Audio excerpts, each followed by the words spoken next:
Hello everyone, welcome to GitHub. In this video we will discuss about diamond cubic structure. Okay, ये मेरा material science का third lecture है और इसके जो प्रीवियस लेक्चर्स थे उसमें हमने simple cubic structure, body centred cubic structure और फेस सेंटर्ड क्यूबिक स्ट्रक्चर के ऊपर अच्छे तरीके से हम बात कर चुके थे. ठीक है, और सारे उसमें से जो भी हमारे टॉपिक्स पढ़ने थे उसको मैंने कवर किया था.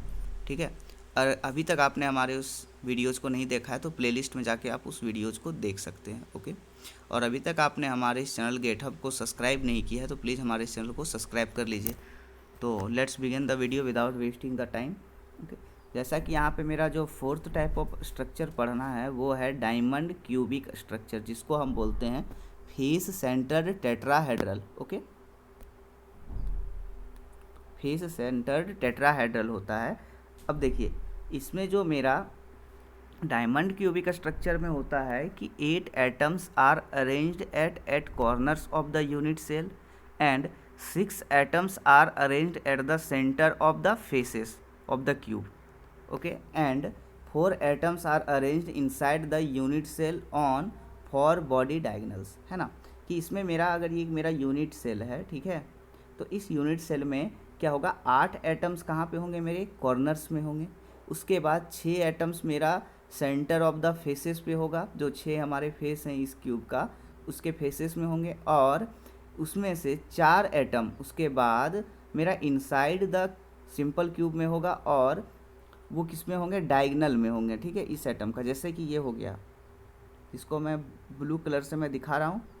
ठीक है, ये एटम हो गया, ये सब कहाँ पे है, मेरे डायगोनल ऑफ द एटम. ठीक है, और ये जो डायगोनल में जो एटम होगा वो इस कॉर्नर वाले एटम से कितने डिस्टेंस पे होगा, a/4, a/4 और a/4 पे लोकेटेड होगा. ठीक है, चारों हर जगह पे, ये भी है जो है, ठीक है, वो भी कितना होगा, a/4, a/4 और a/4 लोकेशन में प्रेजेंट होगा. कहाँ से, हमारा कॉर्नर एटम्स से. ओके, आई होप यहाँ तक आपको समझ में आ गया होगा. तो चलिए देखते हैं हम डायमंड क्यूबिक स्ट्रक्चर का हमारा रिलेशन क्या होता है बॉन्ड लेंथ का. ठीक है, लैटिस पैरामीटर और रेडियस के बीच में, और इसकी क्या होता है, एटॉमिक पैकिंग फैक्टर क्या होता है. ठीक है,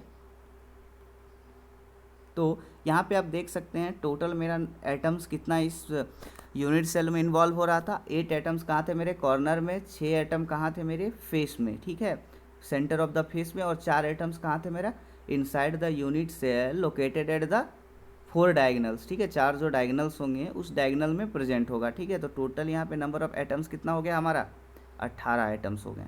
ओके, अब चलिए हम देखते हैं यहाँ पे कि एन हमको निकालना है. ठीक है, कि हर एटम का कंट्रीब्यूशन कितना है.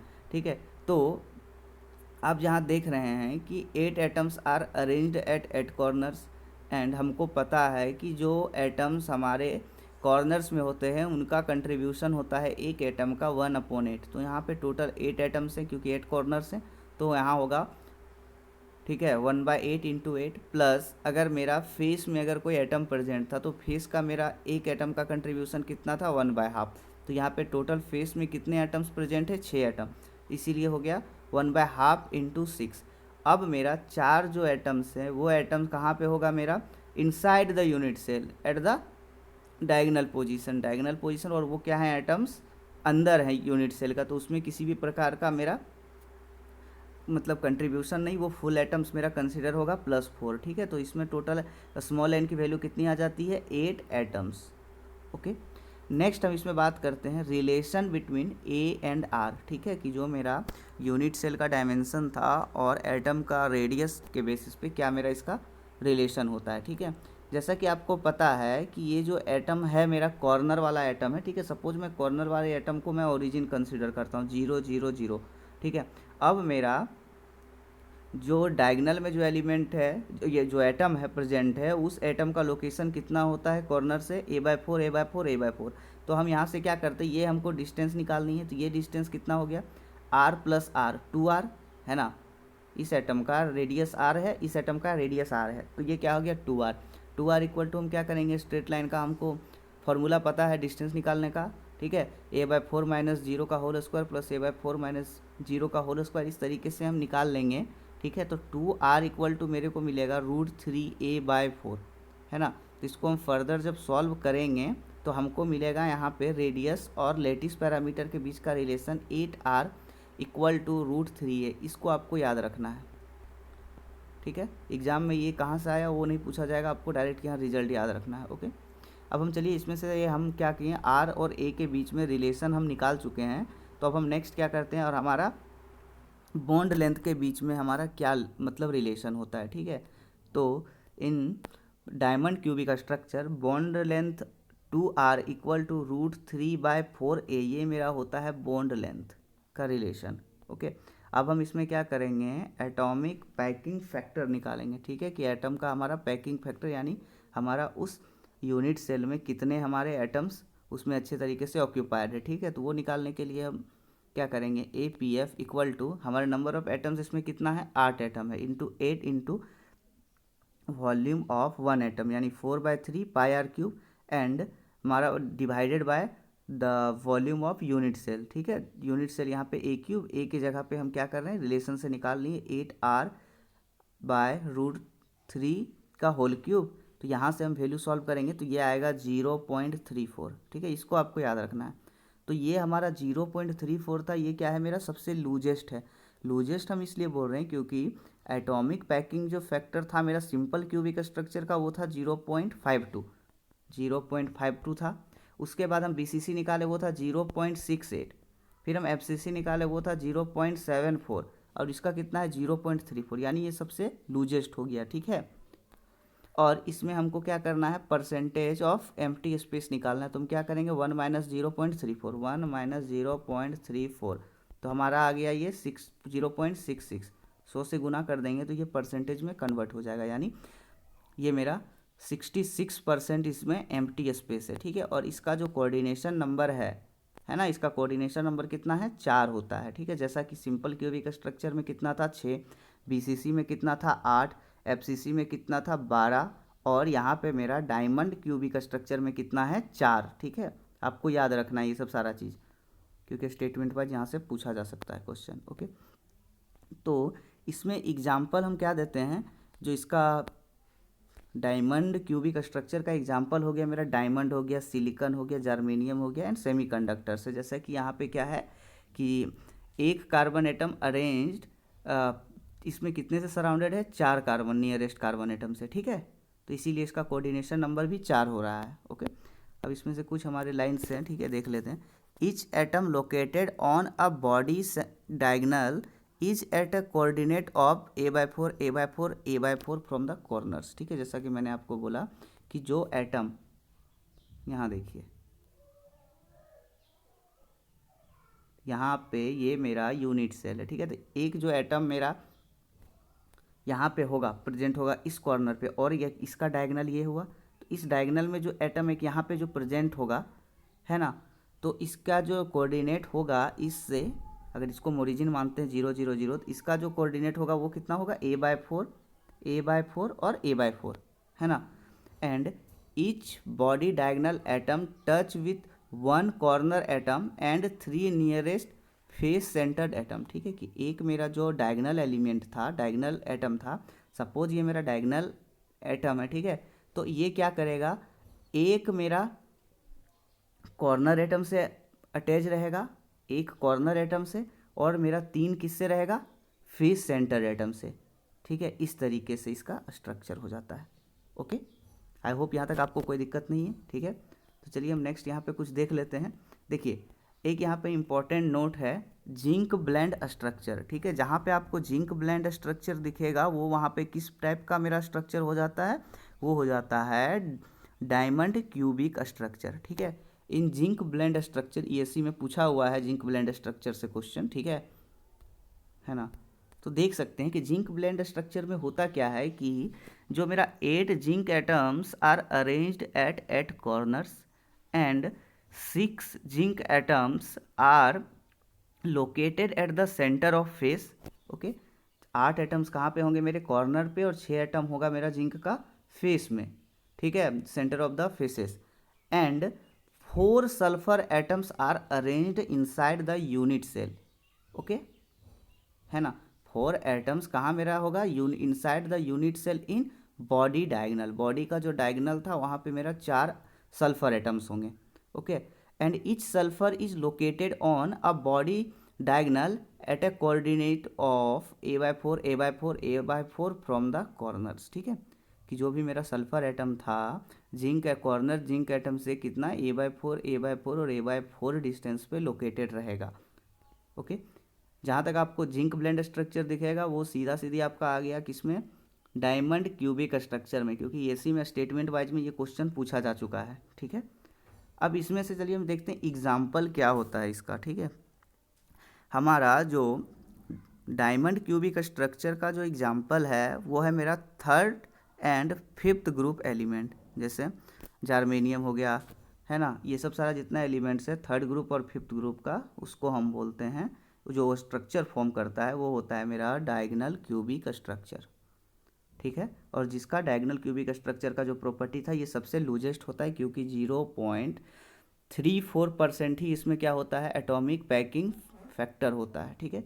अब हम नेक्स्ट मूव करते हैं हेक्सागोनल क्लोज्ड पैक स्ट्रक्चर, ठीक है ना। तो ये मेरा लास्ट टॉपिक है, ठीक है, यूनिट सेल का। इसके बाद हम क्या स्टार्ट करेंगे, क्रिस्टलोग्राफी डायरेक्शन, जिसमें हम पढ़ेंगे crystallography plane, crystallography line, okay, Miller indices, ये सब सारे पढ़ेंगे, ठीक है। तो ये मेरा देखिए, अब हेक्सागोनल क्लोज्ड पैक्ड स्ट्रक्चर में होता क्या है, ठीक है। हेक्सागोनल क्लोज्ड पैक्ड स्ट्रक्चर में क्या होता है कि 6 एटम्स कहाँ पे होंगे मेरे, 6 आपका जो कॉर्नर्स हैं हेक्सागोन का, ठीक है, हेक्सागोनल क्लोज्ड पैक्ड स्ट्रक्चर में HCP में, कि 6 atoms are arranged at each corner of hexagon, okay. 6 atom मेरा दोनों तरफ 6 एटम क्या होंगे हेक्सागोन में, मेरा जो कॉर्नर्स होंगे उसमें प्रेजेंट होंगे एक, एंड 1 एटम इज अरेंज्ड और present at the centre of both the faces bottom and top, ठीक है। एक एटम यहाँ पे होगा बॉटम पे और एक एटम होगा फेस पे, है ना। उसके बाद 3 जो मेरा एटम्स होंगे, ठीक है, 3 atoms are present inside the hexagon, okay, and triangular manner, ठीक है। इन ट्रेंगुलर मैनर में क्या होगा, इस तरीके से ट्रेंगल के फॉर्म में 3 एटम्स क्या होंगे मेरे प्रेजेंट होंगे, ठीक है। तो यहाँ से यहाँ का जो डिस्टेंस है, ठीक है, वो डिस्टेंस हो जाता है मेरा C, ओके। तो इन दोनों को अगर हम 2 पार्ट में डिस्ट्रीब्यूट कर देंगे तो वो क्या हो जाएगा C/2 and C/2 and C/2, okay. Next इसमें से देखिए इसमें कितना total number of atoms are involving है, ओके। टोटल 6 एटम्स कहाँ पे मेरा इन्वॉल्व हो रहा है, ठीक है। 6 एटम्स मेरा हेक्सागोन का कॉर्नर्स पे ऊपर और नीचे, यानी 6 दूना 12 एटम्स मेरा हो गया। अब 2 एटम्स कहाँ पे हो रहे हैं, बॉटम फेस पे और टॉप फेस पे। तो 2 एटम एंड 3 एटम कहाँ पे हो रहे हैं, inside the body in triangular manner. तो total number of atoms is present here is 17, okay. Next अब हम इसमें बात करते हैं कि हर एटम का जो कंट्रीब्यूशन से कितना मेरा एटम्स उस यूनिट सेल में रहेगा, ठीक है। यानी स्मॉल एन की वैल्यू हमको फाइंड आउट करनी है। तो स्मॉल वैल्यू के लिए अब देखिए यहाँ पे जो कॉर्नर्स में होते हैं हेक्सागोन के, जो कॉर्नर्स पे जो एटम प्रेजेंट होता है उसका कंट्रीब्यूशन 1/6 होता है एक एटम का, ठीक है। तो total here 12 atoms are involving, so 1/6 into 12, okay. अब हमको पता है कि अगर जो फेस में जो एटम प्रेजेंट होता है, ठीक है, वो फेस का जो कंट्रीब्यूशन 1/2 होता है, और यहाँ पे हमारे 2 फेस है, ठीक है, एक है मेरा बॉटम और एक है टॉप। तो वहाँ पे 2 एटम प्रेजेंट है, 1/2 into 2 plus 3 atoms are present inside the hexagon, ठीक है। Inside the hexagon it means जो 3 एटम्स है वो कहीं पे उसका कंट्रीब्यूशन नहीं हो रहा है, ठीक है। तो उसको हम +3 कर देंगे, तो total here 6 number of atoms are there, है ना। तो स्मॉल एन की वैल्यू कितनी आ गई, 6। अब हमको क्या करना है, relation between AC and R, ठीक है। A मेरा हो गया लैटिस पैरामीटर, C क्या हो गया मेरा जो हम डिस्टेंस निकाल रहे थे, जो हॉरिजॉन्टल डिस्टेंस था यहाँ पे वो था C, एंड R क्या है, रेडियस ऑफ द एटम। तो यहाँ पे जो मेरा A = 2R होगा, ठीक है ना। A = 2R होता है, तो हम यहाँ से A/C का वैल्यू निकाल लेते, वो होता है 1.634। इसको आपको याद रख लेना है, इम्पॉर्टेंट है, ठीक है। बोल देगा in hexagon HCP structure C/A ratio = 1.634, है ना। अब नेक्स्ट हम इसमें से क्या बात करते हैं, बॉन्ड लेंथ, ठीक है। जिसमें जो बॉन्ड लेंथ होगा वो हो जाएगा मेरा 2R = A, है ना। जिस तरीका से सिंपल क्यूबिक स्ट्रक्चर में हो रहा था वही यहाँ पे भी होगा। अब हम चलिए इसमें देखते हैं, तो इस तरीका से यहाँ पे जो एटम होगा वो क्या होगा, अरेंज्ड होता है ना। तो यहाँ से आप देख सकते हैं एटॉमिक पैकिंग फ्रैक्शन यानी फैक्टर, ठीक है, वो कितना हो गया 6। Total number of atoms are involving here 6 into तुम्हारा area sorry volume of one atom, ठीक है, 4/3 pi r cube and volume of हमको निकालना है HCP, ठीक है। तो HCP का वॉल्यूम हम कैसे निकालेंगे, है ना। तो इसका जो वॉल्यूम का हो जाता है फार्मूला वो हो जाता है मेरा, क्या करेंगे, एरिया इंटू हाइट कर देंगे, है ना। तो मेरा हाइट कितना था, सी था हाइट, और एरिया इसका हो जाता है 6 इंटू √3/4 A² इंटू सी, ठीक है। और A/C का वैल्यू मेरा कितना है 1.634। तो यहाँ से हम निकाल देते हैं एटॉमिक पैकिंग फैक्टर, जिसकी वैल्यू आ जाती है 0.74, है ना। यहाँ से आ गया वैल्यू मेरा 0.74, जो कि मेरा FCC स्ट्रक्चर के बराबर होता है ना। FCC और मेरा यहाँ पे HCP जो होता है, दोनों का एटॉमिक पैकिंग फैक्टर सेम है 0.74। ओके, अब हम इसमें से देख लेते हैं परसेंटेज ऑफ एम्प्टी स्पेस इसमें कितना है। अगर हमको परसेंटेज ऑफ एम्प्टी स्पेस निकालना है तो 1 - 0.74 करेंगे तो आ जाएगा 0.26। इसको हम 100 से मल्टीप्लाई कर देंगे तो ये मेरा परसेंटेज में आ जाएगा, यानी 26% मेरा इसमें एम्प्टी स्पेस होता है। अब मेरा जो कोऑर्डिनेशन नंबर है इसका, वो कोऑर्डिनेशन नंबर हो जाता है मेरा 12, है ना। ये सेम मेरा FCC स्ट्रक्चर के जैसा है, क्योंकि FCC स्ट्रक्चर का भी कोऑर्डिनेशन नंबर 12 था, ठीक है। उसमें भी एटॉमिक पैकिंग फैक्टर वो भी था 0.74, है ना। सम यहाँ पे कुछ लाइंस दिए गए हैं, ठीक है, उसको हम देख लेते हैं अच्छे से, ठीक है। In HCP structure 12 atoms are arranged at 12 corners of unit cell and 2 atoms are arranged at center of 2 bases plane, top and bottom base plane, and 3 more atoms are arranged inside unit cell in a triangular form. Okay, and in HCP every base center atom touch with all the 6 base corners atom and 3 middle atoms. Okay, so this is all about HCP structure. Okay, I hope यहाँ तक आपको समझ में आया होगा। इसके बाद अभी आपको अगर कोई क्वेरी है तो प्लीज़ कमेंट बॉक्स पे आप कमेंट करके अपना डाउट क्लियर कर सकते हैं। Okay, so thanks for watching this video. Next video में मैं बात करूँगा क्रिस्टलोग्राफी प्लेन और क्रिस्टलोग्राफी डायरेक्शन के बारे में। Okay, so thank you and like and subscribe my channel for more updates. Thank you.